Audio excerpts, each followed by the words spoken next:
Olá, alunos. Meu nome é Paula, eu sou professora de História e o tema da nossa aula de hoje é Era Vargas.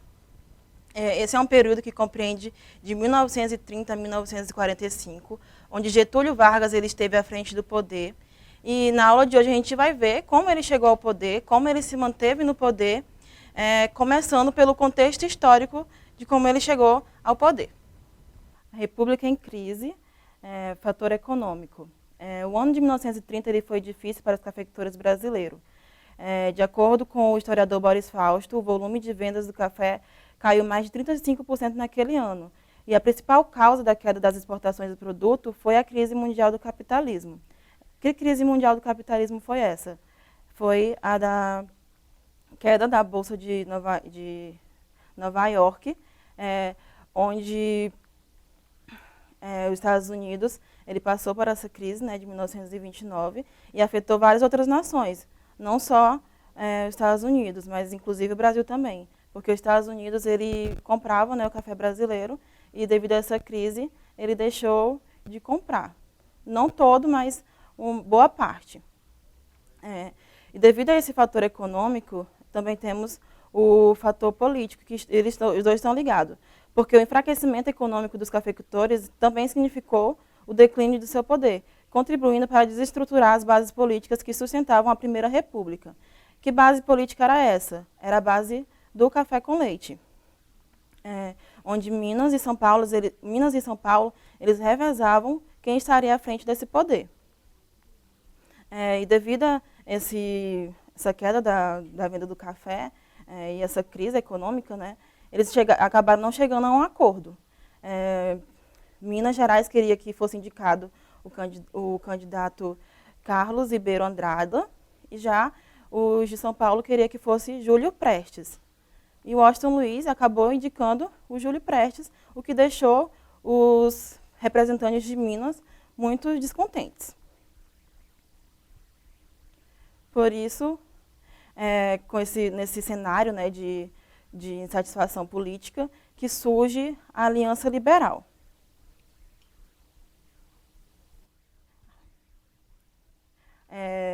A Aliança Liberal ela foi um agrupamento político que reunia líderes do Rio Grande do Sul, de Minas Gerais e da Paraíba, onde nas eleições presidenciais de 1930, a Aliança Liberal lançou o gaúcho Getúlio Vargas, o nosso protagonista, para presidente da República, e o paraibano João Pessoa para vice-presidente, contra o candidato indicado por Washington Luiz, de São Paulo, como eu já falei, Júlio Prestes. Movimento Rebelde de 1930. Quando esse movimento rebelde começou? Quando Júlio Prestes saiu vitorioso das eleições presidenciais realizadas em 1º de março de 1930, contra o seu principal adversário, que era da Aliança Liberal, Getúlio Vargas. Getúlio Vargas ele foi derrotado, só que ele não aceitou essa derrota porque ele alegou que essa eleição foi bastante fraudulenta. E devido a essa alegação dele e também a questão do assassinato que aconteceu contra João Pessoa, essa revolta ganhou mais intensidade. Porque o João Pessoa ele foi assassinado por motivos que misturavam questões pessoais e políticas. Mas eles utilizaram dessa questão do assassinato por questões mais políticas. Então, esse episódio levou à união e à organização das oposições contra o governo, ocasionando um levante militar, onde em 3 de outubro teve início uma luta armada no estado do Rio Grande do Sul, que se espalhou por outros estados, como Minas Gerais, que já estava descontente desde o começo devido à indicação de Júlio Prestes para candidata a presidente, também de Paraíba e Pernambuco. O objetivo era impedir a posse de Júlio Prestes como presidente da República. Ele havia ganhado a eleição, só que ainda não tinha tomado posse. Isso só deveria ocorrer no dia 15 de novembro de 1930. O que foi determinante para esse levante militar dar certo foi que os militares do Rio de Janeiro eles aliaram-se aos revoltosos e acabaram deposendo o presidente Washington Luiz no dia 24 de outubro, poucas semanas antes do fim do seu mandato. E foi nesse contexto que Getúlio Vargas ele chegou ao poder, após a deposição de Washington Luiz, e aconteceu no dia 3 de novembro de 1930, no Palácio do Catete. O poder ele foi entregue a Getúlio Vargas, que era considerado o chefe político desse movimento de 1930, que também é chamado por grande parte dos historiadores e estudiosos de Revolução de 1930.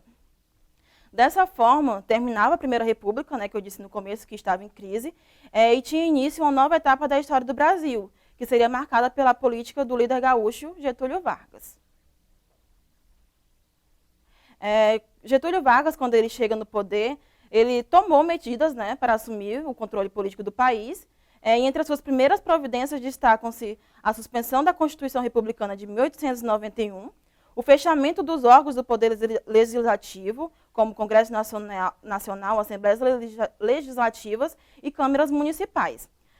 Outra medida dele foi a indicação de interventores militares ligados ao tenentismo e de sua confiança para chefiar os governos estaduais. E é nesse sentido que começa o governo provisório de Getúlio Vargas, que vai de 1930 a 1934. Só que, aos poucos, além de centralizador, o governo de Vargas ele revelou-se preocupado com a questão social e também interesses em defender as riquezas nacionais. Isso tudo assustou grupos opositores, especialmente os de São Paulo, porque eles desejavam a volta das práticas existentes na Primeira República e temiam as mudanças socioeconômicas apontadas por Getúlio. Por que eles queriam que voltasse nessas práticas existentes da Primeira República? Porque eles tinham mais poder, né, dentro da política. E foi assim que se iniciou o movimento constitucionalista de 1932. Dando continuidade, né, ao movimento constitucionalista de 1932, instalou-se em São Paulo um movimento que alcançou as ruas e mobilizou parte da população. Em 23 de maio de 1932, 4 estudantes paulistas morreram em confronto com a polícia numa manifestação pública contra o governo federal.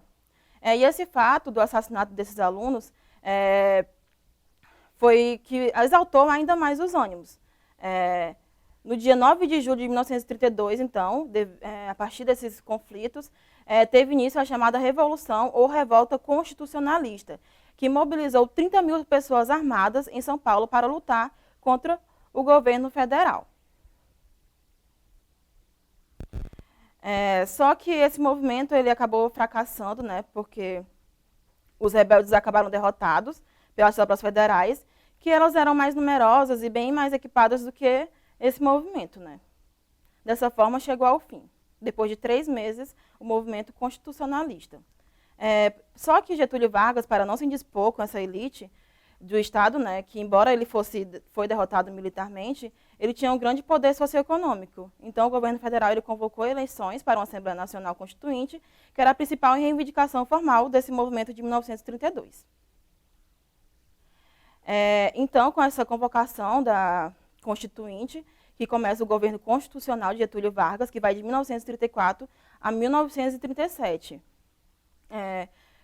Promulgada a segunda Constituição Republicana do Brasil, em 16 de julho de 1934, teve início o período constitucional da Era Vargas. Essa Constituição de 1934, ela estabelecia que após essa promulgação, o próximo presidente da República seria eleito de forma indireta pelos próprios membros da Assembleia Constituinte. Getúlio Vargas ele acabou saindo vitorioso dessa eleição, recebendo 175 votos. Durante o governo constitucional, houve intensa agitação social e política no país, com destaque para a atuação de 2 grupos políticos com ideologias opostas, que eram os integralistas e os aliancistas. A gente vai ver agora um pouco mais sobre esses 2 grupos, os integralistas e os aliancistas, começando pelos integralistas. Os integralistas foi fundado a partir do integralismo, que surge no Brasil em 1934, e eles surgiram sob o nome de Ação Integralista Brasileira, ou então apenas AIB. O integralismo ele mostrava-se em grande medida influenciado pelo nazifascismo. E dentre as ações e os princípios defendidos pelo integralismo, destacavam-se o nacionalismo extremado, a organização da sociedade de maneira hierárquica e disciplinada, e um Estado poderoso dirigido pelo chefe da nação. Além disso, os integralistas combatiam o comunismo e o liberalismo.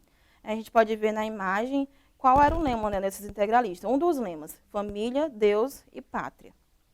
Agora, o outro grupo que se destacou foi o grupo dos aliancistas, que a gente vai ver um pouco sobre eles agora. Os aliancistas eles surgiram sob o nome de Aliança Nacional Libertadora, ou apenas ANL, e foi fundada em março de 1930. Ele reunia grupos de várias tendências, sobretudo socialistas, anarquistas e comunistas. O programa político da ANL incluía o combate ao capitalismo e ao liberalismo, a estatização das empresas estrangeiras, o não pagamento da dívida externa brasileira e a realização de uma reforma agrária para a distribuição de terra aos trabalhadores do campo e o combate ao latifúndio. Devido a essas ideias revolucionárias da ANL, ela acabou sendo considerada ilegal no governo de Vargas em junho de 1935. Na imagem a gente pode ver um dos lemas utilizados pelos aliancistas, que era pão, terra e liberdade. Esse é um cartaz que era utilizado por eles. Devido a essa repressão, né, governamental, que considerou a ANL ilegal, teve início a intentona comunista em 1935, onde em novembro de 1935, esse grupo promoveu uma série de rebeliões em batalhões das cidades de Natal, Recife e do Rio de Janeiro, só que esse movimento era mal organizado e acabou que todos eles foram rapidamente dominados pelas forças governamentais. Só que esse movimento acabou servindo de desculpa, né, para o governo de Vargas iniciar o que ficou conhecido como Plano Cohen. Em fins de setembro de 1937, o Serviço Secreto do Exército noticiou a descoberta de um plano comunista chamado Plano Cohen, para acabar com o regime democrático no Brasil. Só que esse plano ele não passava de uma farsa, que foi tramada pelo próprio governo com a ajuda dos integralistas, um daqueles grupos, né, que a gente já falou anteriormente. Assim, em nome do combate ao perigo comunista, foi decretado o estado de guerra e a polícia prendeu grande número de adversários do governo. Estava pronto o cenário para a quebra da normalidade constitucional. Então, a gente pode perceber que esse plano ele não passou de uma farsa para acabar com a normalidade constitucional, dessa forma, com a democracia. Getúlio Vargas ele inicia dessa forma o Estado Novo, que foi o período ditatorial do seu governo, que vai de 1937 a 1945. Só que esse é um tema para uma próxima aula. No Exercitando de hoje, eu trouxe uma questão do Enem de 2011, que diz o seguinte: é difícil encontrar um texto sobre a proclamação da República no Brasil que não cite a afirmação de Aristides Lobo, do Diário Popular de São Paulo, de que o povo assistiu aquilo bestializado. Essa versão foi relida pelos enaltecedores da Revolução de 1930, que não descuidaram da forma republicana, mas realçaram a exclusão social, o militarismo e o estrangeirismo da fórmula implantada em 1889. Isto porque o Brasil brasileiro teria nascido em 1930. A pergunta diz o seguinte: o texto defende que a consolidação de uma determinada memória sobre a proclamação da República no Brasil teve, na Revolução de 1930, um de seus momentos mais importantes. Os defensores da Revolução de 1930 procuraram construir uma visão negativa para os eventos de 1889, porque esta era a maneira de, letra A, valorizar as propostas políticas democráticas e liberais vitoriosas, letra B, resgatar simbolicamente as figuras políticas ligadas à monarquia, letra C, criticar a política educacional adotada durante a República Velha, letra D, legitimar a ordem política inaugurada com a chegada desse grupo ao poder, ou letra E, destacar a ampla participação popular obtida no processo da proclamação. A partir da aula, né, gente, a gente pode perceber que a resposta certa é a letra D. Por quê?